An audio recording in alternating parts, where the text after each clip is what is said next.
Hello friend, સ્વાગત છે તમારું મમતાઝ કિચનમાં। આજે આપણે બનાવીશું કોબી અને લીલી તુવેરનું શાક એકદમ સાદી અને સરળ રીતે। 1 ચમચી લસણ મરચાંની પેસ્ટ લઈશું, અડધી ચમચી હળદર, 1 ચમચી ધાણા જીરું, 1 ચમચી મરચું, અડધી ચમચી મીઠું, અડધીથી થોડી ઓછી ગરમ મસાલો, અડધી ગ્લાસ પાણી લઈશું અને મસાલાની અંદર મિક્સ કરી દઈશું। તેને બરાબર હલાવી મિક્સ કરી અને તેની એકદમ પાતળી ગ્રેવી બનાવી લઈશું। અહીંયા મેં 250 ગ્રામ તુવેરને ફોલીને લઈ લીધી છે અને 2 ટમાટર ઝીણા સમારીને લીધા છે। એક કઢાઈમાં 3 ચમચા તેલ એડ કરી થોડી રાઈ એડ કરી તેને બરાબર ચટકવા દઈશું। તે ચટક્યા પછી આપણે તેની અંદર થોડી હિંગ નાખીશું। પછી તેમાં સમારેલા ટમાટર એડ કરીશું। ટમાટર અધકચરા ચડે ત્યાં સુધી આપણે તેને થવા દઈશું। પછી તેમાં આપણે મસાલાની ગ્રેવી બનાવી હતી તે એડ કરીશું।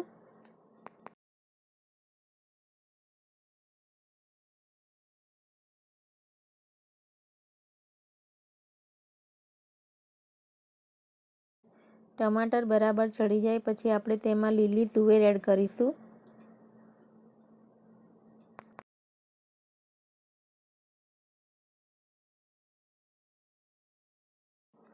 બરાબર મિક્સ કરી લઈશું।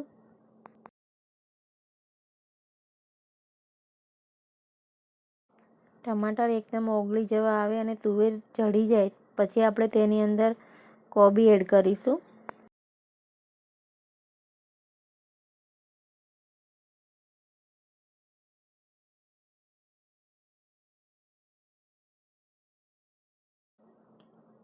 બરાબર મિક્સ કરી ઢાંકણ ઢાંકી અને ગેસની ફ્લેમ એકદમ સ્લો કરી અને થવા દઈશું। થોડી વારે આપણે ઢાંકણ ખોલી અને તેને ચેક કરીશું।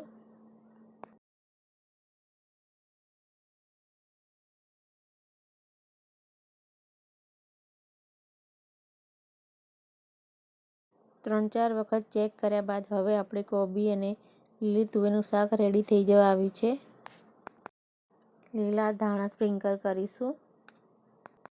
કોબીનું શાક બનતું હતું ત્યાં સુધી મેં બાજુમાં રોટલી પણ રેડી કરી લીધી છે એકદમ ગરમ ગરમ। તો આપણે તેને ઘી લગાવી અને સર્વ કરીશું।